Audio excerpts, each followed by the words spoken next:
प्रिय विद्यार्थियों, मैं सुमन, सहायकाचार्य हिंदी, राजकीय महाविद्यालय पिड़ावा। पिछले वीडियो की श्रृंखला को आगे बढ़ाते हुए आज हम जो मैथिली शरण गुप्त जी की विद्रिता अध्याय को अध्ययन कर रहे थे, तो उसी श्रृंखला को आगे बढ़ाते हुए आज हम उसके अगले अंश का अध्ययन करेंगे कि किस तरह से विद्रिता अपने पति से संवाद करती है और नारी की स्थिति और उसकी समस्याओं पर विस्तार से प्रकाश भी डालती है। और आगे आगे इस कविता में इसके समाधान भी बताए जाएंगे।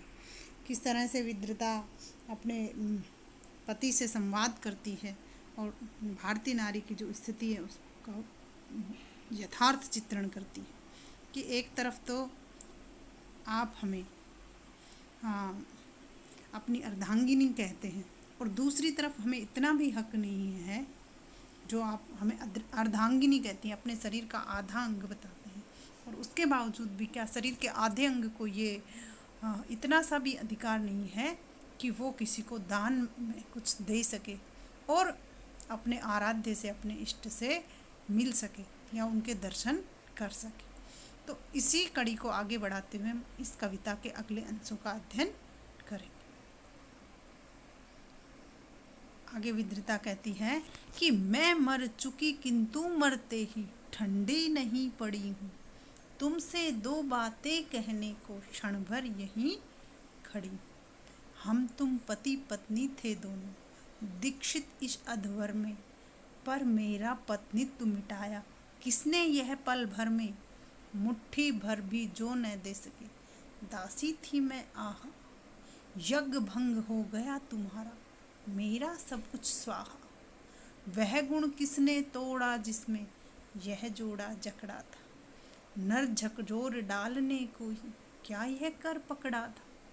किस तरह से जब उसको दान देने से रोक दिया जाता है कि अगर यज्ञ के बीच में ही तुम किसी को कुछ दान में दे दोगी तो मेरा यज्ञ भंग हो जाएगा, तो किस तरह से वो अपने आप को अपमानित महसूस करती है और अपमानित महसूस करके जो कहती है वो इस अंश में उद्धृत है कि मैं मर चुकी किंतु मरते ही ठंडी नहीं पड़ी।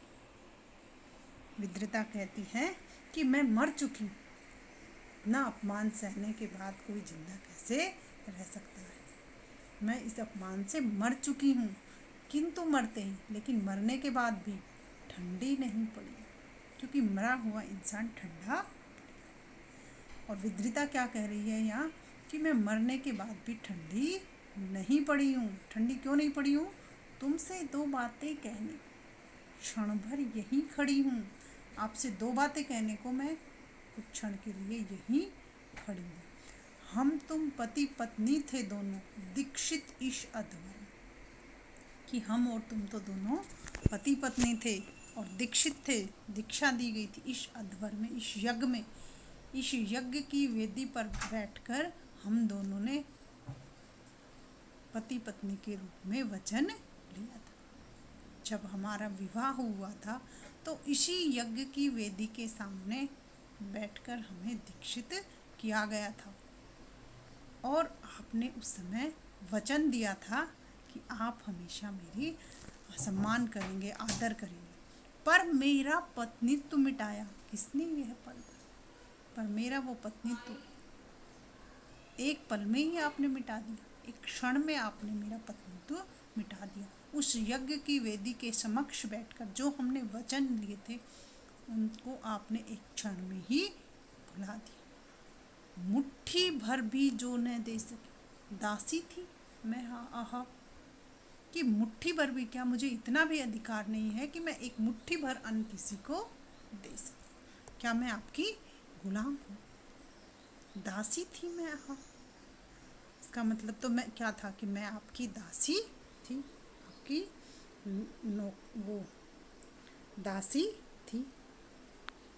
कि क्या कह रही है कि यह प्रतिज्ञा तुमने की थी, नारी का समान अधिकार मानने की प्रतिज्ञा आपने की थी, पर तुमने याचकों को दान देने और श्री कृष्ण के दर्शन को जाने से रोककर मेरे अर्थात नारी के जो अधिकार हैं उनको आपने भंग किया। कि यज्ञ भंग हो गया तुम्हारा, मेरा सब कुछ स्वाहा। कि कि आप तो क्या कह रहे हो कि अगर मैं बीच में दान दे देती हूँ तो आपका यज्ञ भंग हो जाएगा, पर मेरा सब कुछ स्वाहा, लेकिन मेरा तो सब कुछ ही स्वाहा हो गया, अग्नि में जलकर राख हो गया।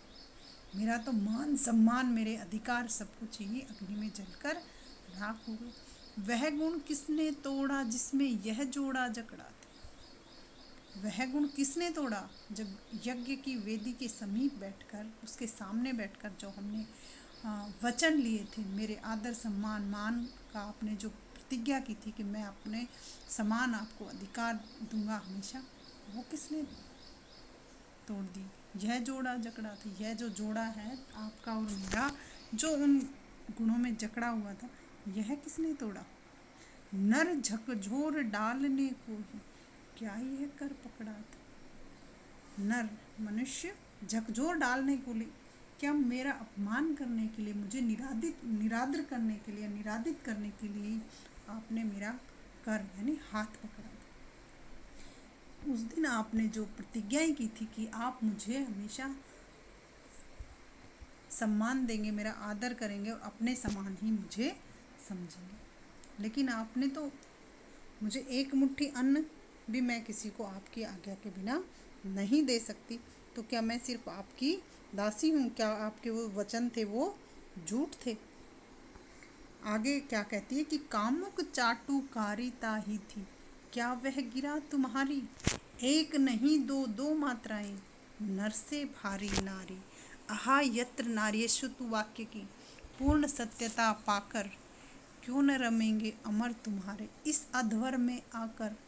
हा अबला आ अरि निरादर, अविश्वास की मारी, मर तो सकती है अर्धांगिनी, कर न सके कुछ नारी। जहाँ दीयता तथा बुझ्यता, मुख्य यही दो बातें। अब जो विद्रिता है वो किस तरह से अपने पति को फटकारते हुए कहती है कि उस यज्ञ वेदी पर जो आपने वचन लिए थे वो कामुक चाटुकारिता ही तुम्हारी। क्या सिर्फ वो तुम्हारी चापलूसी थी या तुम्हारी ऐसी झूठी मूठी बातें थी? क्या वह गिरा तुम्हारी, गिरा यानी वाणी, कि जिस दिन आपने जो वचन लिए थे कि आप मुझे समान अधिकार देंगे, तो क्या सिर्फ वो आपकी चाटुकारिता ही थी, आपकी चापलूसी ही थी? स्त्री तो पुरुष से किसी भी रूप में कम नहीं है। नारी जो है नर से किसी भी रूप में कम नहीं, शाब्दिक रूप में भी वो उससे अधिक